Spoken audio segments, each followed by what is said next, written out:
Hello and welcome back to StoryTime with Eric Zimmer. Where we last left off in the Mighty Dozen, we met Eddie, Peter, and Clara, so now we know all 12 characters. They encountered the meteor, it exploded, nearly killed them in the process, and it gave the 9 older people glowing hands. I did say it was a night that changed their lives forever, but what will happen? Well, we're about to find out. So you ready? Alright, let's begin. Chapter 6. A Superhero Team. The following morning the rain had stopped. The sun was shining bright and the birds were chirping. It would have been a peaceful morning if it hadn't been for the ordeal our heroes went through last night, and the fact that they all slept fairly late. It was around 9:15 before any of them woke up. Despite the dreadful night, James woke up refreshed and rested as he yawned and stretched on the side of his bed. There was a little groan. On the other side of the room, Richard, who was sleeping on a mattress upon the floor, was stirring. "Morning, Richie," said James as he got out of bed. "Morning, Jimmy," yawned Richard. At that moment, Richard caught sight of James, and his big blue eyes widened in shock. It was not because James was only wearing underwear, exposing his very muscular frame. They were all used to this. But something else altogether. In the kitchen, Frank, Gary, and Joey were eating breakfast, too tired to say anything to each other and still spooked about the previous night. "Hey, Frankie, Gary, Joey, how are you guys doing this morning?" James had entered the room. The moment Frank, Gary, and Joey looked up and saw him, it woke them up immediately as their eyes widened with horror and their jaws dropped. If you're wondering why everybody is reacting this way, it's because something happened to James's appearance. He looked normal, except he now had bright orange skin, and his dark brown hair was now lime green, making him look like a giant Oompa Loompa from the 1971 movie Willy Wonka and the Chocolate Factory. "Why are you guys looking at me like that?" James asked curiously. "Why do you look like you've seen a ghost?" Frank, Gary, and Joey were too stunned to answer. James heard the door to Carly's room open. "Morning, Carly. Morning, Christy. Morning, Jimmy. Now about last night—" "Oh my God!" Carly was walking down the hall, and when she caught sight of James, she screamed and leapt backwards, landing on her back. Christy came up behind her and helped her up. "Hold on, darling." "Holy cow pie!" As she helped Carly up, Christy caught sight of James and got so shocked she accidentally dropped Carly. Embarrassed, Christy offered to help Carly up again, but Carly shook her off and picked herself up as she stared at James. Behind them, Richard slowly came out of James's room, shaking as he stared at James too. "Sweetie pie, what has happened to your skin?" asked Carly. "And your hair," Christy added. James was puzzled. "My hair? My skin?" He looked at his arms. "What the—" Growing more and more curious, James went over to the big mirror in the hallway as Pedro was in the bathroom. The others stood where they were and listened intently, dreading James's reaction upon seeing himself. James came up to the mirror and stared at his reflection for a split second when— "Ah!" James screamed at the top of his lungs and fainted, hitting the floor and knocking himself unconscious. "Jimmy, sweetheart, buddy, are you awake? Dude, you took quite a fall. Is he hurt? Tell me he's okay. Jimmy, wake up." James slowly regained consciousness and found Carly, Richard, Christy, Frank, Gary, and Joey all gathered around him, looking concerned. "Oh, thank God he's alive," said Frank, relieved. "Don't move, sweetie," said Christy. "We've got you." In a moment, James found himself being helped to his feet by Richard, Christy, and Frank, and helped into an armchair. It took him maybe 10 seconds to remember what had just happened. When he did, he leapt out of the chair and looked at himself while flailing his arms around. "What's happened to me? I'm orange, my hair is bright green, I look like a giant Oompa Loompa." Or like you've gotten a seriously sick sunburn, dude, observed Gary. And a bad hair job, added Joey. He's been cursed by the meteor, yelled Frank. We've all been cursed. Run for your lives. Frank tried to run out the door, but Richard and Christy tackled him to the ground. When he tried to get up and run, they both slapped him in the face to make him stop. Get a hold of yourself, Frank, Richard cried. Now we're gonna let go of your arms, Sugar Cube, drawled Christy, and you're not gonna run away, right? Frank nodded, and they helped him to his feet. Thanks, I needed that, he said as they headed back to the living room. Meanwhile, this commotion, along with James's scream, woke Eddie, Peter, and Clara up, who were still in the garage in the canoe. What do you think's going on up there? Eddie asked.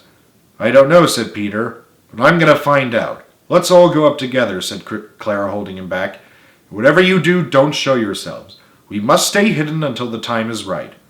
All three of them shook on it, and, leaving their stuff in the canoe, quietly went up the stairs that led to the laundry room. Back with the other 9, Pedro, who was in the bathroom, came into the kitchen. Buenos dias, mi amigos. What's on the menu this... Ay, caramba! Pedro had just caught sight of James and leapt a few feet in the air. As he did so, his arms and legs stretched as if they were made of rubber. Everybody was looking at Pedro now, including James. All of them were white with horror. What the heck happened to you, James? Asked Pedro. Never mind me, said James, pointing at him. What about you? Huh? Stretch out your arms and look at them, said Richard, as he raised his own arms to demonstrate. Pedro did so. What is this, some kind of... Then he noticed his arms stretching like rubber. Aye! It can't be! Hey, the bathroom's free, said Richard, realizing. He literally zipped out of the room, but was back in a flash within 20 seconds. The others were now staring open-mouthed at Richard. Richard, said James wide-eyed, you have super speed. I do? Richard's surprise turned to delight. Awesome! I don't feel so good, said Joey, clutching his stomach. Joseph, I warned you against that second serving of pancakes, said Frank sternly. Joey didn't answer. His stomach gurgled loudly. Joey, said Carly sternly, if you're gonna puke, use the bathroom. I won't have you doing it on the carpet. Without warning, Joey belched. A loud, thunderous belch that gave off sonic waves. It was so loud that it shook the room and shattered the sliding glass doors to the observation deck. Everybody was stunned, including Joey. Did I do that? He said in embarrassment. While they were all distracted, Eddie, Peter, and Clara snuck down the hallway and hid in a room, careful to avoid Reginald, who was in the bathroom. With the door open. Fortunately, we have screen doors in the garage, said James, examining the damage to the sliding glass door. Frank, Gary, do you two mind? Of course, said Frank dutifully. Gary, let's go. Hey, where's Gary? They all looked around, but Gary was nowhere to be seen. Gary? Where are you? Frank called. Over here, Gary called. Where? In front of you. I don't see you. No, Frankie, don't! Bump! Frank slammed into an invisible wall and fell to the floor. A moment later, to the surprise of all, Gary materialized out of thin air. The others were staring with their jaws dropped. Joey looked like he was going to wet himself. Dude, you really need to be more careful, said Gary as Frank got to his feet. Gary, said Frank, shaking uncontrollably. You were just invisible. What? Then Gary's shock turned to delight. Gnarly, dude! At that moment, Christie's nose twitched as she geared up to sneeze. Huh? Shoo! Without warning, Christie sneezed, and a blast of ice crystals and misty air shot out of her nose and across the room. When all the mist cleared, there were a bunch of large icicles the size of human beings laying across the room. Christie looked a little embarrassed, and while Carly went to inspect the icicles, Richard handed Christie a tissue. How did you do that? He asked in amazement. I don't know, said Christie, confused. I'm not even sick. It was only a little sneeze. A little sneeze, James said in disbelief as he inspected the icicles too. Look at Carly, screamed Joey. Everybody looked up and screamed. Standing before them was Carly, holding one of the giant icicles in her hand without any effort or straining. She seemed completely unfazed by it for some reason. Catherine, you're super strong now, cried James, pointing. That's when Carly realized what was going on. Oh, so I am. Neat, she said. But that doesn't mean I'm going to hold this heavy icicle all day.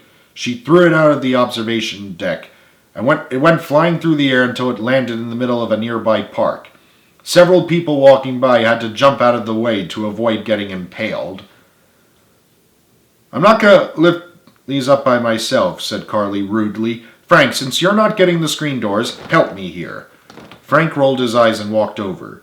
As soon as he came within range of the icicles, Frank's hands suddenly lifted up on their own as if they were magnetic, and, without any effort whatsoever, Frank managed to lift the remaining icicles up into the air and out over the observation deck. These icicles also landed in the park, where a large group of people had gathered around the first icicle. Upon seeing the other icicles coming, everybody screamed and fled the scene in terror, scattering in all directions. I assure you they all managed to avoid the icicles, though narrowly.